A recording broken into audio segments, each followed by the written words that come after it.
Hello, and welcome to another edition of History in Your Own Backyard. My name is Chrissy Morgan, and today I am with Peg Wyant, who is the owner of the 1600 building on Central Parkway, right on the border of the Over the Rhine district in Cincinnati, Ohio. And I'm very excited to talk to Peg Wyant because on the front of this building, it says Warner Brothers Studios. Please describe this to me. How did Warner Brothers get to Cincinnati? Well, that was the interesting question. People who drove by Central Parkway for years would wonder, Warner Brothers Pictures, they're in New York, LA, other parts of the world, but Cincinnati, Ohio, how did that happen? In the heyday of the movie industry, which was the 40s, 50s, and 60s, Warner Brothers and several other movie companies had distribution centers, and Cincinnati was a major distribution center. The building just north is called the Paramount, it's actually the film building, but it housed 20th Century and several other film companies. And just south, Paramount, and this was Warner Brothers Pictures. But this is the only one that had the sign outside, which caused a lot of people to wonder why were they here and what did it do? And that's what caused me to want to go in and find out the answer to that question. Absolutely. Yeah. So did they just have better workforce here, or what do you think? I don't know exactly why. Cincinnati was because of the canal and because of, and originally the canal did not prompt this one, but it was an industrial center, and we did spark a lot of smaller industries, and for some reason, and we're centrally located. Cincinnati is within 600 miles of something like 80% of the U.S. population, so as a distribution center, this was a good site to have. And you could send out these films from here far more easily than you could someplace like Louisville, which wasn't, it's just not the same. Gotcha. Yeah. Interesting. So that's why it was. And the building itself is pretty fascinating. I noticed there's no insulation. The films are flammable, and so there's nothing in this building, basically, that can burn. And it was quite deliberate. So it's all hard surface materials. And the design was Art Deco, and they call it a little bit light deco art, light, because it's not overly done. But Cincinnati went through a period in the 30s and 40s and 50s where there was a fair amount of architecture, Art Deco design. The best examples being the Museum Center, originally Union Terminal, and the Netherland Plaza Hotel, Crew Tower. But this is a little nod to Art Deco. I guess so. Yeah. And what year was this building built? 1940. 1940. Mm-hmm. And it doesn't have the red brick that you see around. It's like this yellow brick. Art Deco doesn't do the red brick. It does the yellow brick, not always yellow, but I don't think Art Deco ever does red. I'm not positive because I'm not an architect, but certainly. I don't think so. But it's very prominent. It's on a major crossroads between Liberty and Central Parkway, and so it's very visible from lots of different places. Yeah, it even has that angled. Yes. It's not a square on the corner. It has an angled view, Yeah. which is really interesting to have in a building. And they tore it down. There was a nursery here first. It was designed. A nursery was in this building, or No. It was they tore down the nursery, but the nursery preceded this building. Oh, and okay. I think one reason why the site was probably selected, it was the entrance. I think the main entrance to the subway is right outside the front door. And when the city comes to go into the subway once or twice a year, they open that up. Okay. And I've never been lucky enough to sneak in with them, but it's something I intend to do going forward. I'm sure. Yeah. So knowing it was a film studio, that's why it was for fire prevention. And I even see it says no smoking. Right. That's from the original. That's from the original, and we thought that by the time we renovated this building, which was about 8 or 9 years ago, people didn't smoke, but it's just wonderful to have it there. Yeah, definitely. It's all over the place. They did not want fire in this building. And they wanted the likes of Clark Gable and Doris Day to live forever, and Scarlett O'Hara, in the storage room where the films were. Well, we still know about them now. Do you know why they're not here anymore? Oh, well, the film industry, I think, changed pretty dramatically. I don't think we have those big films anymore, so I think that they kept it up, for 20 years and then just shut it down. So I don't know what happened to the industry itself as such, but I don't think those big reels of film survived as the way people see movies. I'm pretty sure they don't. So I think it's all digital. Mm-hmm. Well, I don't know if it would have gone digital. That I just don't know. Yeah. Yeah. Interesting. I don't know. When you got the building, was it vacant or? It was basically storage. Somebody had bought it about 10 years before, and it didn't look anywhere near like this. This was covered up with wood paneling, for example, Oh. and there was another area where there was a faux stone wall. And so you had to have some imagination to take it on. But the guts of it was beautiful and the location was beautiful, so we decided to buy it and do it over as an office building. And we've been very lucky. We have Sam Adams, the brewery across the street, as tenants since we offered it, and so we feel very fortunate about that. I think it's Sam Adams is one of, not the original brewery, but what built Over the Rhine was the breweries. And so that's the only one, I think, left standing. So this was a whole brewery kind of area. District, yes. It was a district. Oh, there were on Vine Street, I think 140 bars, and there were at least a dozen breweries here. We rivaled, if not exceeded, Milwaukee as the brewing capital of the world. Oh, interesting. And we did, on a consumption basis, I think we were the highest consumer of beer in the United States per capita. And the Reds stand as the only team ever kicked out of the league at one point, and their crime was serving beer at a game. That is fascinating. Isn't that fascinating? I'm so glad that you know this. Yes, I know all kinds of odd little facts. I like history. I think it's really interesting that you don't think of Sam Adams. You think of Sam Adams as Boston, and yet they have a brewery here. You think of Warner Brothers as Right.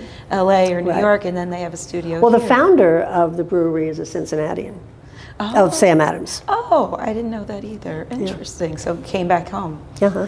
Okay. And this is we're on the border of the Over the Rhine district. Correct. North of Liberty is what they called the Northern Liberties, and south of Liberty was Over the Rhine, and the West End. The West End is on the west of Central Parkway. And this Over the Rhine had some rules, not really strict rules, but some rules. Northern Liberties had no restrictions at all. What would those rules be? Oh, like maybe not drinking on Sunday, or maybe obeying the law. But Northern Liberties is where people went when they didn't want to obey any laws. And there was no enforcement, as I understand it, for a number of decades. So that was the free place. Interesting what they would do to a neighborhood. Yeah, and see who knows? Well, it was pretty nice, Northern Liberties. There's a lot of nice buildings there, actually. Okay. Gotcha. But not like Over the Rhine. This was the heart of it. Absolutely. Absolutely. And this neighborhood, has it changed since? Oh, my heavens. It's changed since when? Well, I noticed there's a soccer stadium outside, and I don't Correct. imagine that was there for long. No, the height of the Over the Rhine, it was founded basically as the place where in early part of the 1800s, as the place where the workers worked. And the canal was built, that started in 1820, and south of the canal, which was Central Parkway, and then it turned east. South was where the businesses were and some residential, and north was where the immigrant workers lived. It was an economically more challenged neighborhood, but they would go over the canal on the bridges and live here. And so Over the Rhine was named for the Rhine River in Germany, and that's how it got started. And it was very vibrant. The first people who came were the German immigrants, and in the early 1820s, I'd say, and then it was followed by the Irish after the 1850s potato famine. And then later on, after the Civil War, it was the African Americans from the South, and then the Appalachians from, the eastern part of, a little bit east of here. And so it's had waves and waves of immigrations of one sort or another. And Over the Rhine has consistently been welcoming to them. But starting in maybe, I don't know, maybe the Depression, I imagine, was, yes, the two things that killed Over the Rhine. One was Prohibition. Remember I mentioned that there were breweries all over the place and 140 bars on Vine Street alone. And so when Prohibition was passed, Over the Rhine died. And followed by the Depression, and then for the period from the 30s, actually until I'd say 2000 and something, it was a consistent decline. And the majority, I don't know how many, but the majority of businesses and buildings in Over the Rhine were vacant. Wow. And this would be among those that actually went out of business. Interesting. And so what would make you want to invest in a building like this and have the time to keep the community going? I believe in the environment, and the first and best thing you can do for the environment is not to tear down structures and build anew. You work first with the ones that exist, and Over the Rhine, we do that. And second, there's great historical significance in what was built in Over the Rhine. It was built with great care and love and a lot of attention to detail by the Germans. I kid that if the Irish, the next wave of immigrants, had built them, I don't think they would be standing today. But the Germans built so well that, and there's just a lot of history here. I mean, the Streetman Bakery was started here, which was one of the first consumer goods products in the United States. Procter & Gamble's founder lived about 2 blocks in that direction. Barney Kroger established one of his first stores in Over the Rhine. So, as in the Kroger grocery store. Yes, right. So there's an enormous amount of history in the area, and it's wonderful to keep it alive.